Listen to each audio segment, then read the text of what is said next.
Congratulations. Thank you.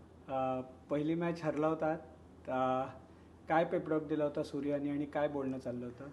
I think काल जेव्हा आम्ही एक क्लोज गेम हरलो त्या क्षणी खूप सर्वांना डिसअपॉइंटमेंट होता, बिकॉज टुर्नामेंट जेव्हा आपण चांगल्या पुढीवर स्टार्ट करतो तर it's always a good omen.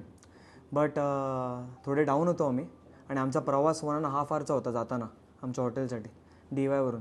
But आमच्या टीमचं हेच हेतृत्व आहे की जेव्हा जाताना आम्ही जे माहोल बनवला टीममध्ये तर आम्हाला ते फीलच नाही झालं ऑनेस्टली, बिकॉज ही टुर्नामेंट एवढी शॉर्ट आहे की तुम्हाला सल्क करायला टाईम नाही आहे ऑनेस्टली. तर तुम्हाला एव्हरी डे थोडं मेंटली रिग्रुप करून यावंच लागणार आणि त्यासाठी इम्पॉर्टंट होतं that today we got off the mark honestly and we did it. आणि सूर्याबरोबर 56 रनची पार्टनरशिप झाली क्रुशल टाईमला. तर आधी कधी बॅटिंग केली होती त्याच्याबरोबर आणि कसं फिलिंग होतं आज? आय थिंक लहानपणापासून करतच आहे मी त्याच्याबरोबर. बट यावर्षी I was lucky enough to bat with him at Buchibabu, Ranji trophy and now coming to MPL.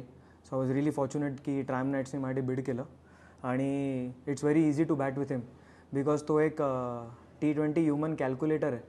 तो सांगत असतो की काय करणार आहे काय नाही आणि त्याच्याने आपला गेम खूप इझी होतो. आणि त्या क्षणी खूप इम्पॉर्टंट होतं पार्टनरशिपमध्ये की ती पार्टनरशिप कॅरी फॉरवर्ड करून सिंगल्स ढकलावे आणि गेम लास्टपर्यंत न्यावा, बिकॉज प्रेशर त्यांच्यावर जास्त असणार कारण त्यांच्यामध्ये डेथला बॉलिंग नव्हती हे आम्हाला माहीत होतं.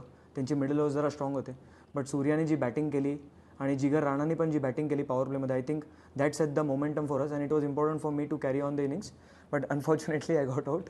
नाही, पण सूर्य आउट झाल्यावर तू गिअर बदलून संपवली ना मॅच? सॉरी, सूर्य आउट झाल्यावर गिअर बदलून मॅच संपवली ना almost? I think after he got out it was important for me to finish the game because जसं बोलतात की स्टार्ट करणं इम्पॉर्टंट होतं. ते मोमेंटम जे त्यांनी सेट केलेलं ते मला कॅरी फॉरवर्ड करणं इम्पॉर्टंट होतं आणि fortunately as a team we are on the count. Thank you. Thanks.